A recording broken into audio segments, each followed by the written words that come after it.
قوله عليه الصلاة والسلام: من صلى علي صلاة واحدة صلى الله عليه 10 صلوات وحطت عنه 10 سيئات ورفعت له 10 درجات.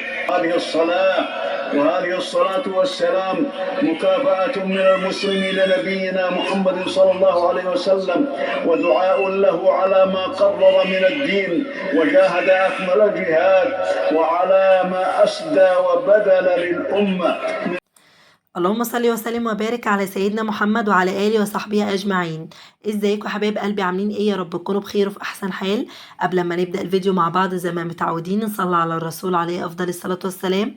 واللي لسه مشتركش في القناة انزلوا تحت فضلا وليس أمرا اشتركوا في القناة وفعلوا زرار الجرس عشان يوصلكوا كل جديد بينزل. طبعا جايلكم فيديو جديد وروتين جديد. يوم الجمعة ده يوم البركة، يوم النشاط، يوم التحفيز. بصوا يعني اليوم ده بجد انا بحبه جدا وبستناه من كل اسبوع لاسبوع، بحس كده بيه براحة نفسية. فعايزين نبدأ مع بعض كده يومنا كده، يعني يبقى فيه البركة ويبقى فيه نشاط ويبقى فيه حماس.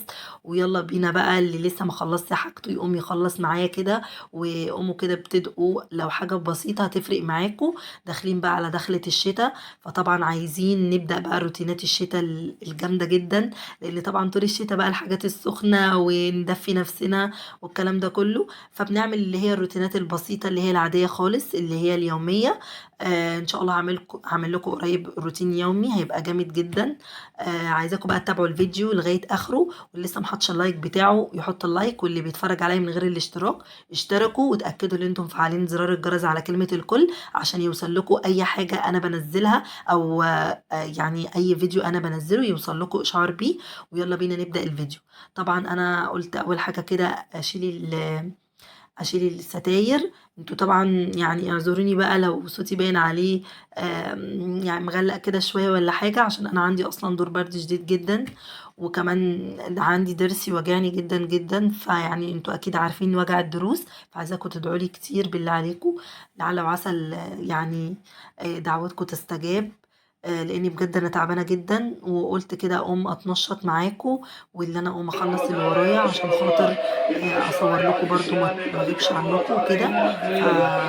فعايزاكم بقى ايه تشجعوني كتير كتير باللايك بتاعكم، بجد اللايك بتاعكم بيفرحني جدا وبيفرق معايا.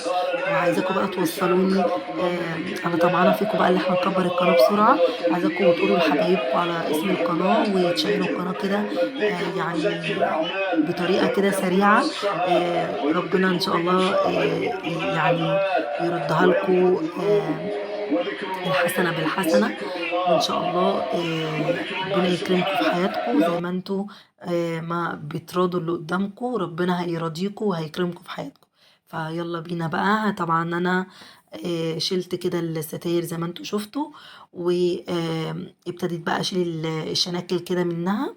اول حاجه عملتها يعني اللي انا شلت الستاير. طبعا في الجزء بتاع الريسبشن التاني كان برضو في شخص بيساعدني، ما نساهوش برضو. يعني ده كان هو بيساعدني بصراحه من ورا الكاميرا، فكان جوزي طبعا. فهو كان بيشيل معايا برضو الجنب التاني، بس ما كانش بيشيل الستاير اللي هو التقيله. يعني انا مش عايزه اللي انا اغسلها، قلت هغسل الستاير الخفيفه بس عشان هي اللي بيبان فيها تراب، يعني هي ما كانتش متوسخه قوي، بس قلت اللي انا هشيلها وخلاص هفرشها بقى على العيد. والستاير التانية ان شاء الله اللي انا هفرشها معاكم دلوقتي هفرشها تاخد كده فترة الشتاء. جيت هنا بقى كنت طبعا مالية الغسالة على مستوى في المية، وحطيت المسحوق بتاعي لفتها كده لفتين، وابتديت ان انا احط الستاير واضغطها كده، والمهم تمت بنجاح. المهم جيت هنا بقى، دي الستاير اللي انا كنت شايلاها. طبعا هي تحسوها مش كتيرة قوي لان دي طبعا الريسبشن بس. بس كمان هي عشان انا لما جيت قبل الجواز، يعني لما جيت طبعا اتجوز ما كنتش قايسه مساحه الستاير، فكانت المساحه قليله شويه. فطبعا انا اللي انا شلتها دي مظبوطه لان انا كنت جايبه المهندس وكان واخد لي المقاسات بالظبط، انما دي كانت صغيره شويه، فقلت مش مشكله يعني. هتشوفوها دلوقتي يعني يعني طبعا انا هعلقها ان شاء الله، هيبقى في فيديو تاني، وهوريكم بقى وانا يعني ايه بنضف وكده في فيديو تاني برضو. آه يعني عشان طبعا الفيديو ده ما يطولش مننا، فهتشوفوا دلوقتي احنا هنعمل ايه مع بعض. هنا بقى انا كنت بركب الشناكل كده فيهم عشان بركبهم، بس طبعا بعد ما اخلص يعني من تنظيف الريسبشن وكده. وهو الريسبشن بصراحة ما فيهوش حاجات كتير. هنا بقى كنت انا بسمع خطبة الجمعة، وقلت ندعي مع بعض كده لعل وعسى ربنا يتقبل مننا ومنكم. اغفر لموتانا وموتى المسلمين يا ذا الجلال والإكرام. اللهم احفظ بلادنا من كل شر ومكروه يا رب العالمين يا أرحم الراحمين. اللهم إنا نعوذ بك اللهم أعذنا وأعذ ذرياتنا من الشيطان من الشيطان الرجيم ومن أوليائه ومن ذرية الشيطان إنك على كل شيء قدير يا أرحم الراحمين. هنا بقى كنت خلاص قربت اخلص الستاير كده، كنت يعني ايه بظبط كل شنكل بعيد عن التاني كده، خلصتهم كلهم. وجيت هنا بقى ايه قلت ازح الركنة اوسعها، يعني ابعدها كده بعيد عن يعني نفضتها كده تنفيضة كويسة، وقلت ايه ابعدها بعيد عن الشباك عشان ابتدي يعني انضف وانفض بقى براحتي وكده. شلت الشباك زي ما انتوا شفتوا، والله يا جماعه الشباك عايز يشتكي مني ويقول لي ارحميني بقى، انت شلتيني كتير قوي، شلتيني كتير ونضفتيني كتير بجد. يعني حتى لو ما كنتش بشيله اغسله بمسحه، انا بحب كده دايما عشان كمان احافظ على نظافه الستاير وكده. المهم جيت هنا بقى نفضت، يعني انا بقصر لكم على قد ما اقدر عشان بس ما اطولش عليكم وتزهقوا. جيت هنا كنت انا نفضت بقى البلتكانه ونفضت الشباك اللي هو السلك، ومسحت بقى كل الشباك. وهنا الاستاذه بقى روزي ما رضيتش اشيل لكم الحته دي، ببص كده وانا بمنتج لقيتها ايه ده انت طلعتي امتى، كانت بتجيب التليفون. وخلاص بقى نضفته وركبته.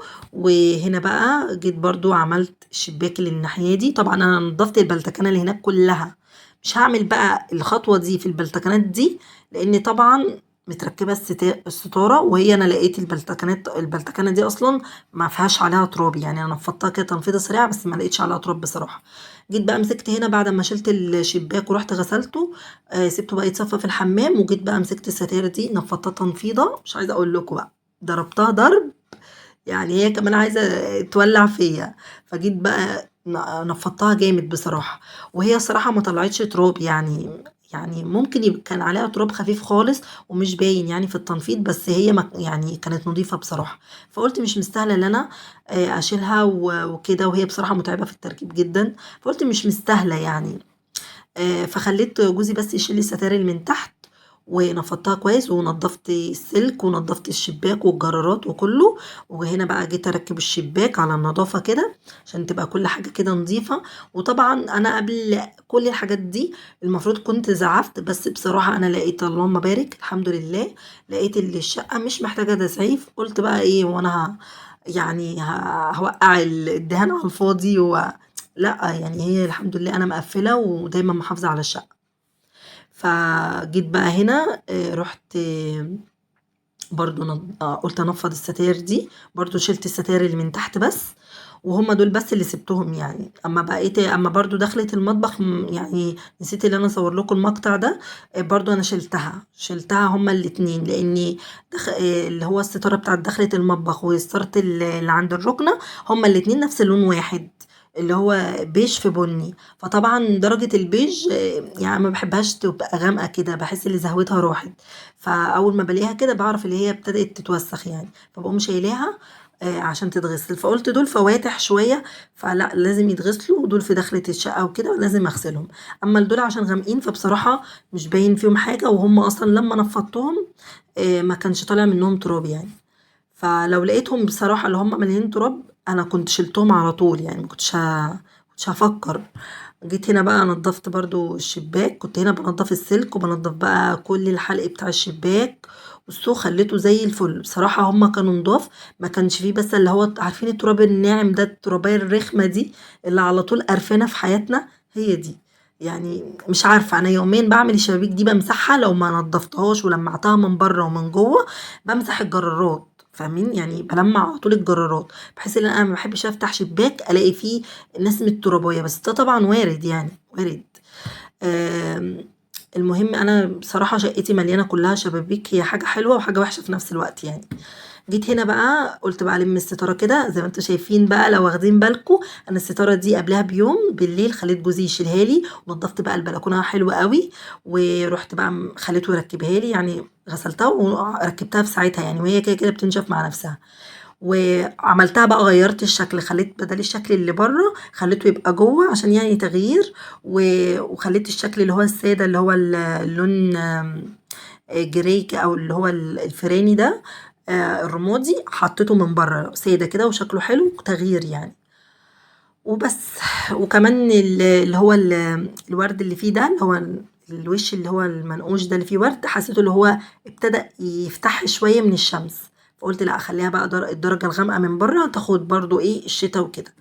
ونضفت بقى البلكونه بصراحه حلوه قوي، كنت عايزه اصور معاكم بس بجد كان الوقت ده اليوم اللي قبليه اللي انا عملت فيه البلكونه كان النور قاطع في الوقت ده. النور بيقطع عندنا يا جماعه كل يوم الساعه 5، بجد ربنا يرحمنا من موضوع النور ده. مش عارفه بقى كل المناطق كده ولا احنا بس ولا ايه. فكان التليفون كمان فاصل الحمد لله يعني من كل ناحيه، مش عارفه اصور لكم. جيت هنا بقى كنت انا خلاص طلعت اول طلعه كده من الستاير، نشرتها وحطيت التانيين، وهنا بقى كنت نشرتهم كلهم حطيتهم كده. يعني انا بحبش اللي انا دلدلهم قوي، بس انا قلت اصلا هسيبهم 5 دقايق وهلمهم لان انا كنت مطلعاهم كده منديين يعني مش مطلعاهم متجففين قوي. فزي ما انتوا شايفين كده نشرتهم وسبتهم كده حوالي 5 دقايق او 10 دقايق بالكتير، ورحت شايلاهم كده اللي هو ياخدوا بس يتهووا، وبعد كده طبقتهم بقى وشلتهم هما بينشفوا على طول يعني. محبش ان انا اطولهم عشان ما يتطربوش.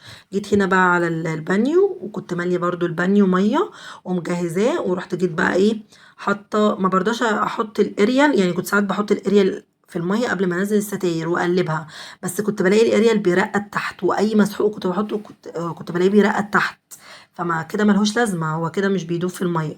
فبقيت بعمل ايه، بقيت بحط الستاير زي ما انتوا هتشوفوا دلوقتي بنقعها كده في الميه. وهنا انا كنت رحت اجيب شنكل، لقيت فيه شنكل كده مش موجود في الستاره، وقع تقريبا وانا بشيلها. وانا هنا كنت بعمل ايه، بجمد على الشنكل اللي في قلب الستاره، بقفله يعني كويس لان انا مش بخلعه وانا بغسل الستاير دي. اما الستاير خفيفه طبعا بشيله لان دول بيتغسلوا في الغساله. مش عارفة بقى يعني يعني اقترحوا عليا كده، يعني انا بفكر ان انا بعد كده يعني ان شاء الله بقى لما اجي اغسل الستاير في رمضان ان شاء الله نعيشنا يعني اللهم بلغنا رمضان. آم، كنت عايزة اللي انا احاول يعني اللي انا اجرب اللي انا اغسل الستاير دي في قلب الغسالة، يعني اغسلها بس، انما مش هجففها ولا هشطفها، لاني طبعا هي لو اتغسلت واتشطفت في قلب الغسالة يعني الدلايات اللي هي الكريستال اللي فيها هتتكسر وهتبوظ. فانا يعني انا بقالي 5 سنين دلوقتي متجوزة، انا بحاول ان انا احافظ عليها على قد ما اقدر. طبعا هي بتطلع عيني في الغسيل، بس طب هعمل ايه طيب. يعني دي احسن طريقة يعني، فلو في طريقة تانية قولولي يعني، ولو ينفع تتغسل في الغسالة يا ريت. بحاول ان انا يعني انا بفكر بصراحة ان انا بعد كده يعني اجرب تجربة الغسالة دي وبس. هنا بقى جيت كنت انا حطيت المسحوق زي ما انتم شفتوا كده، وزعته على على الستاير من فوق، وحطيت برضو كوريكس الوان، ده مش برسيل جل بلاك، لا انا حطاه بس في قلب اللي هو الجيركن ده، بس ده كوريكس الوان تمام. فكوريكس الالوان ده انا مستغناش عنه، عشان كده حاطاه في الجيركن الكبير ده، لان انا دايما يعني بعتمده في كل حاجه. فانا هنا كنت حطيت طبعا وزعته كده برضو في الميه، وزي ما انتم شايفين بقى عمل رغوه حلوه. وهبتدي بقى اللي انا ادعك بقى فيهم كده حلو كويس جدا، زي ما انتم ما شايفين كده ادعك بقى حته حته كده. طبعا مش هشطفهم وبس يعني، مش هكتفي بكده بس، لا ده انا هسيبهم بقى يوم كامل كده، وهسيبهم لتاني يوم يبقوا ايه منقوعين كده في الميه، وهبتدي بقى قبل ما اجي اغسلهم او اشطفهم ادعكهم تاني، وابتدي بقى اللي انا اشطفهم واسيبهم يتصفوا وبعد كده بنشرهم وبس كده. وزي ما انتم شايفين هي دي طريقة الغسيل بتاعتي في الستاير. بصراحة بتخلي الستاير زي الفل، وبيبقى ريحتهم حلوة طبعا في شطيف بحط لهم دوني بيبقى ريحتهم بصوا مش عايزه اقول لكم بقى. فعايزاكم بقى تقوموا تتشجعوا كده، الروتين ده تحفيزي جدا جدا جدا ومشجع، برغم ان انا تعبانه بجد والله ربنا اللي يعلم بيا تعبانه جدا، بس انتوا بتشجعوني اللي انا اقوم اعمل لكم فيديو واصور لكم واقوم اخلص برضو اللي ورايا في نفس الوقت وبتشجعوني يعني في حاجات كتير، اللي انا اصور واللي انا منتج وكل الحاجات دي، وانا برضو لازم اشجعكم. حطوا لايك ومع السلامه.